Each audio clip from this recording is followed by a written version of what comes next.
Alors nous fêtons ce soir la dédicace des basiliques Saint-Pierre et Saint-Paul. Je célèbre cette messe pour l'intention qui était fixée, Vincent, qui est vivant, et m'a demandé d'ajouter l'intention d'une personne malade pour qu'elle trouve la guérison, Bertrand. Nous allons bien prier, et puis prier pour sa famille aussi. Lorsque nous fêtons Saint-Pierre ou Saint-Paul, l'Église a coutume de fêter ces saints ensemble.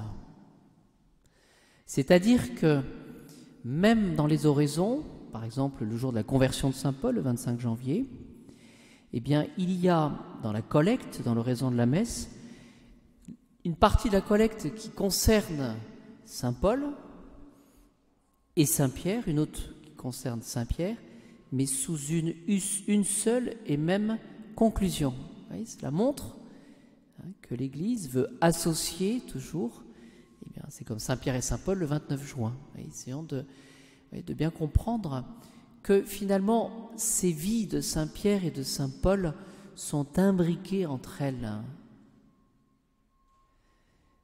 Qu'est-ce qui va les rassembler, Saint-Pierre et Saint-Paul? Fondamentalement, c'est l'amour de Jésus-Christ. Et puis aussi, évidemment, comme ils sont colonnes de l'Église, le désir d'évangéliser. Ils sont différents par leur origine, par leur tempérament, par leur formation, on va le voir, mais tous deux ont reçu cet appel du Seigneur et ont cette volonté de servir le Christ dans l'Église. Saint-Pierre, lui, c'est le somnolent, c'est celui qui, d'une certaine manière, est renégat, celui qui est lâche, mais c'est le chef de l'Église. Il a été choisi par le Christ pour être chef de l'Église. Et on le représente toujours dans les statues avec la clé, c'est lui qui tient l'Église. Et puis Saint Paul, lui, quand on réfléchit, c'est le persécuteur sur le chemin de Damas, formé chez Gamaliel. C'était un pharisien, et il est haineux, obstiné, et pourtant, il a été terrassé sur le chemin de Damas, et sa vue, c'est comme obscurci, et puis il a reçu le baptême des mains d'Ananie. Ce que nous pouvons dire, c'est que Saint-Pierre et Saint-Paul, encore une fois, ont reçu cet appel du Seigneur pour servir l'Église. Ce qu'on peut dire aussi, à Saint-Paul, on le représente non pas avec les clés, mais avec l'épée, le glaive de la vérité.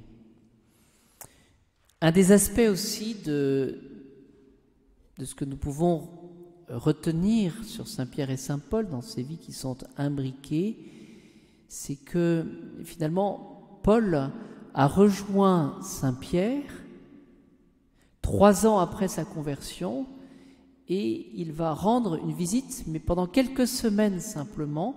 Nous retrouvons ce passage dans la lettre de Saint Paul aux Galates, au chapitre 1er, versets 15 à 18. C'est-à-dire que, vous voyez, par rapport à la formation dont il était question, Saint Pierre, lui, a pu vivre avec Jésus, connaître ses prédications, voir ses miracles et suivre Jésus comme apôtre. Lui, Saint Paul, quand on réfléchit, eh bien, il était zélé, c'est un pharisien, il a été terrassé sur le chemin de Damas, et lui, il a eu un mode de connaissance par rapport au Christ, on dira un mode de connaissance infuse, c'est-à-dire qu'il l'a reçu directement de Dieu, ce mode de connaissance, et par rapport à la vie de Jésus, par rapport à l'Église. Ils sont restés que quelques jours ensemble. Ce qui les unit, c'est le martyre, tous les deux à Rome. Saint-Pierre crucifié, Saint-Paul décapité. Et donc, nous fêtons aujourd'hui la dédicace, c'est l'anniversaire de la consécration. Eh bien, ces basiliques voyez, qu'est-ce qu'elles contiennent finalement? Elles contiennent, ces basiliques, bien sûr, le Christ, l'autel du sacrifice et puis la présence de Jésus Eucharistie, mais ces basiliques contiennent les reliques de ces saints. Alors Saint-Pierre, ça fait penser donc au Vatican à ces fouilles de Saint-Pierre, où on a pu atteindre justement ce tombeau de Saint-Pierre. Et puis Saint-Paul hors les murs, voilà, autre basilique. En l'an 200, vers 200, un prêtre de Rome, Gaius, a pu écrire « Je peux te montrer les dépouilles des apôtres, que tu ailles au Vatican ou à la Via Ostiensis, la route d'Ostie. Tu trouveras, dit-il, les trophées des fondateurs de cette Église. » Et on peut retenir ce mot, trophée. Qu'est-ce que c'est qu'un trophée? Ce sont ces signes de victoire.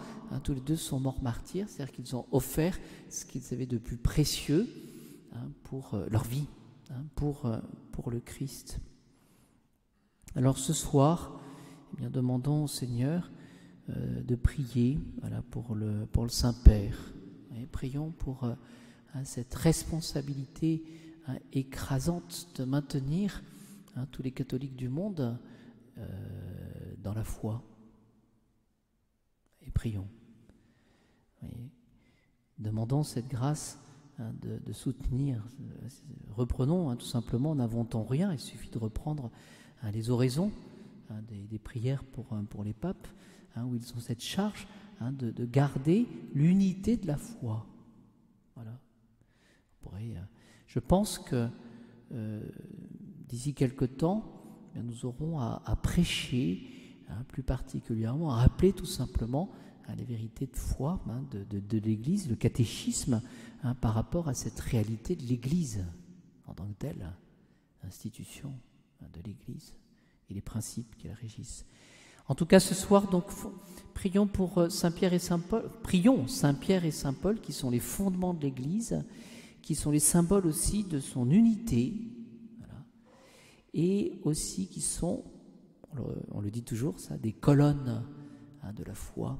Les colonnes, c'est ce qui va soutenir la force et qui va nous permettre de soutenir l'épreuve et dans les témoins de la foi envers et contre tout.